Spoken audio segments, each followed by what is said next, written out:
by Swami Krishnananda, it is difficult to believe that the implications of the teachings of Patanjali can be easily grasped by even the highest academic intellect.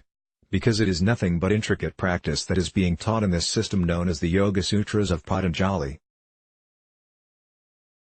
It is not merely a theory, not a doctrine or a faith or a religion that is propounded in these famous aphorisms.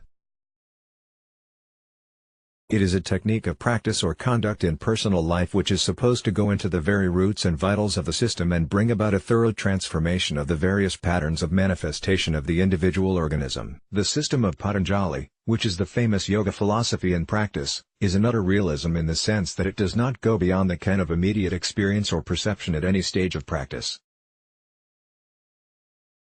It avoids any kind of extreme idealism or theory or dogma, and concerns itself only with those aspects and features of experience in human life which are part and parcel of one's practical existence. In this practice, not one step is missed.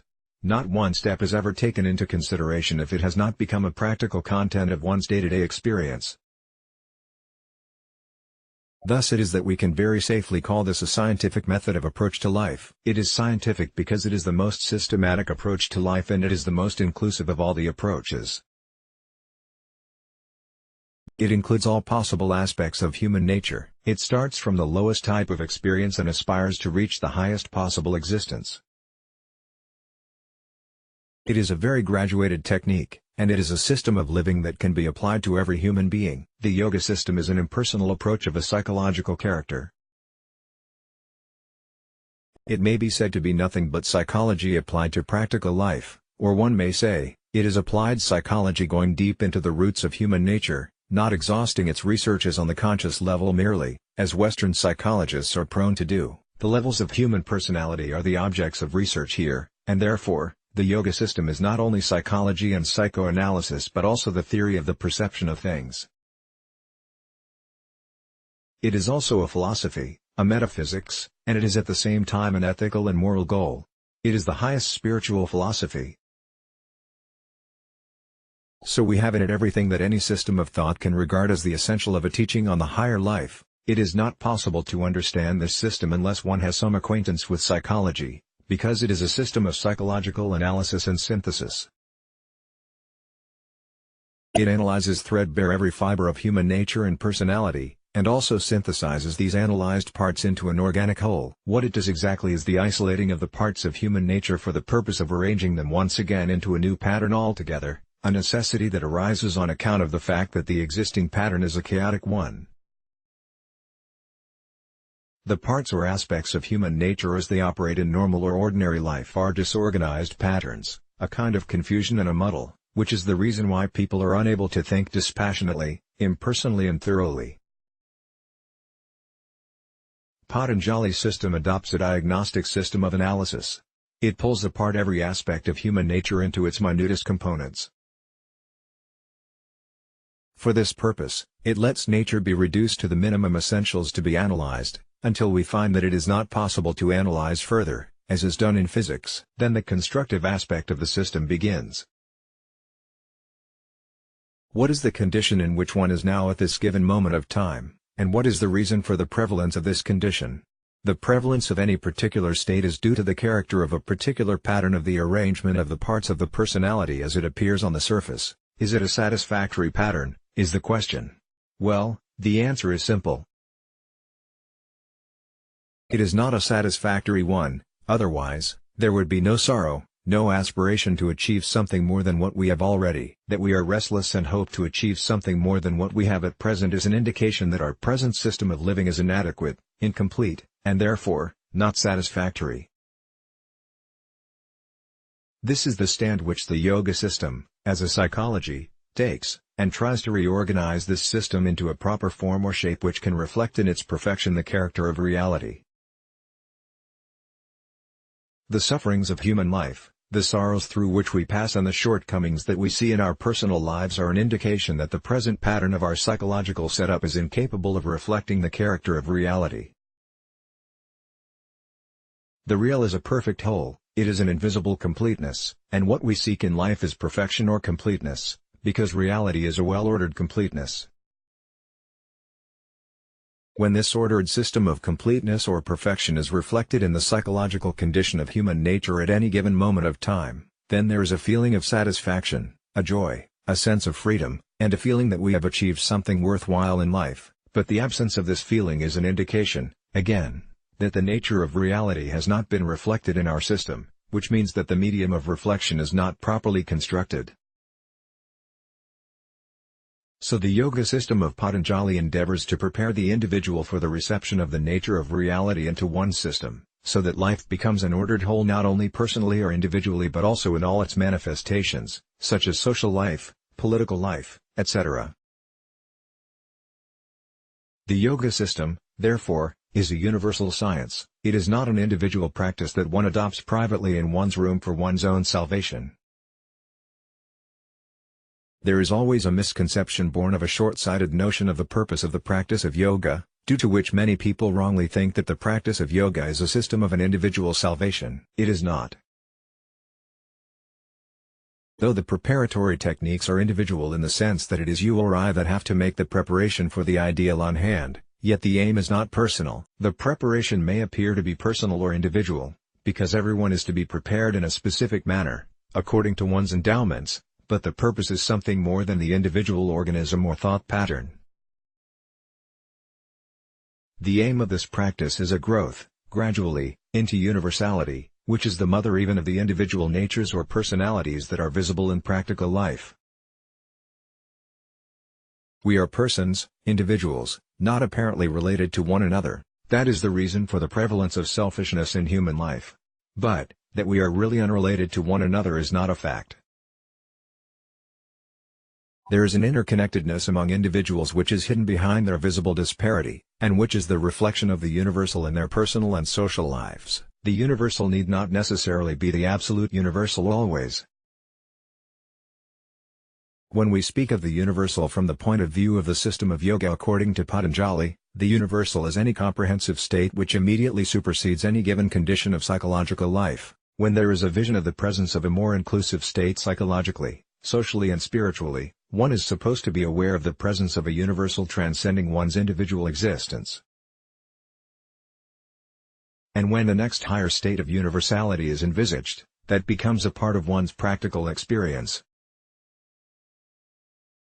These are actually the stages of practice known as samapatis, sometimes known as samadhis, acquirements or achievements. We have very strange terms used in the sutras of Patanjali such as the words vitarka, vichara, ananda, asmita, etc., all which refer to the various gradations of the manifestation of the universal in individual experience wherein and by which the individual becomes gradually universalized, stage by stage. So it is from this point of view that the yoga system of Patanjali is a realistic system.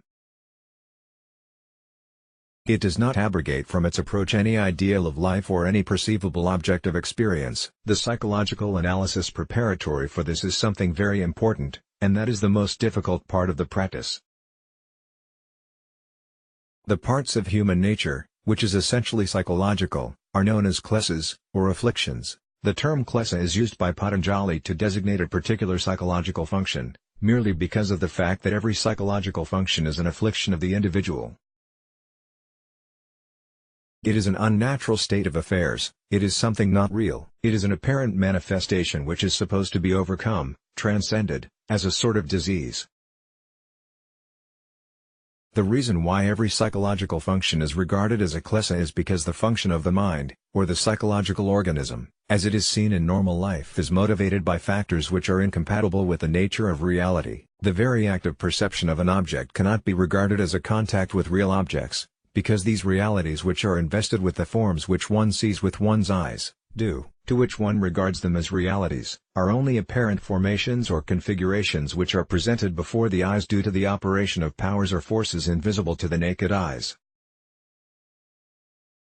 The human system cannot, therefore, grasp the real cause behind the appearance of these objects. We see many things in front of us, and there is usually no reason to believe that there is something wrong with these perceptions, which are called normal perceptions. But, what we call normal perception need not necessarily be a real perception from the point of view of yoga at least. It is not real because it is subject to transcendence. Reality is defined as that which is not subject to transcendence by any kind of experience. If any experience is subject to contradiction by another type of experience at any time in the future, we cannot call that experience real. Now, can we say that our experiences in the waking state are not subject to contradiction? No one can say that. We do not know what experiences we passed through in our previous lives, where our relatives and possessions that we held as dear in our past existences. What happened to them? No one thinks of these things, because to think of them would be a horror. Reality would look like a horror to a person sunk in ignorance.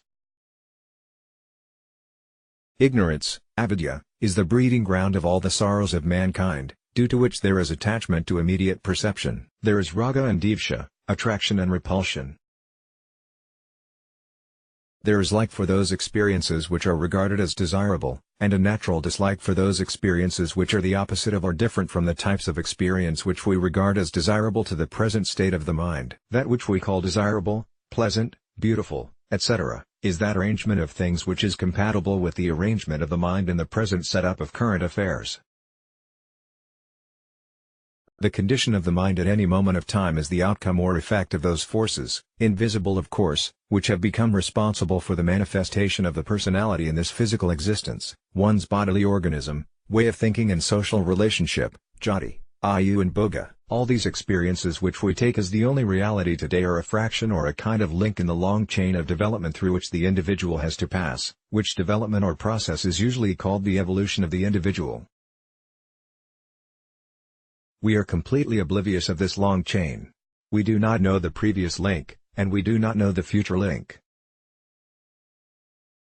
We are stuck in the present link only. This present link is the vast life which we are living today.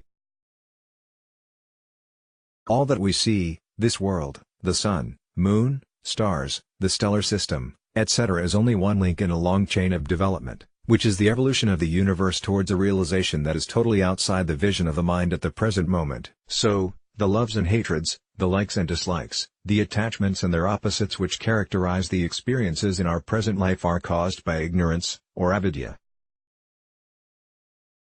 What is avidya? It is an ignorance of the true nature of things. The fact is that the present life, the so-called wonderful, vast life, is a small fraction of a vaster existence, which presses itself forward every moment for manifesting itself in higher degrees of intensity, the pressure being called the nesis or the urge for evolution. The reason why you are dissatisfied with anything and everything in life at all times is the presence of this urge of the universe behind you. Can you find one satisfied person in the world? No, the satisfaction does not come because the things that are provided for by this physical existence, this vast universe, this world, to the individual nature at this time cannot satisfy that invisible something, which has reference to the present shape of the individual which is mistaken for the total reality. We are making the gross error of imagining that our present physical or social existence is the only reality conceivable, though it is only one form that is taken by the infinite possibilities which are hidden in the bosom of nature, and which are going to be manifested one day or the other, in the future, during the different levels of evolution yet to be passed through. The inability to grasp the relevance of these future possibilities to the present state of affairs is what is called avidya, or ignorance. We are unable to connect ourselves with the true state of things. The inability to understand or grasp the relation between appearance and reality is called ignorance. This is the cause of our present experience. These difficulties which are wholly psychological have to be obviated root and branch. This is the purpose of yoga. The very root of the disease has to be dug out and brought to the surface of consciousness, and one has to be made perfectly healthy so that the total reality can be reflected in the personality. That condition in which reality gets reflected in one's personality is called the Jivan-mukti state, that is the liberated state. Towards this end the yoga technique endeavors to bring forward the various sides of human nature in its vital connections with the different aspects of reality manifest as this cosmos, the klesas, or the psychological functions which we are expected to arrange in an order altogether for the purpose of harmonizing them with the existing nature of things. This endeavor is, in short, the preparation necessary for the practice of yoga. The various stages mentioned in the system of Patanjali, yama, niyama, asana, etc. are the gradational processes of establishing communion or harmony with the immediate atmosphere present around oneself. The social atmosphere, the physical body, the pranas within, the senses that operate inside, the mind that thinks, the intellect that understands, and the spirit that is all-pervading. With all these layers of being we have to set ourselves in tune. Thus, the yoga system of Patanjali is a graduated technique of setting oneself in tune with the various degrees of the manifestation of reality. So it is a very satisfactory system, because it takes into consideration every degree of manifestation of reality, even the worst, the lowest and the grossest of shapes, and from that it rises upward, taking that as its stand, towards the great absolute. Let's block ads. Why?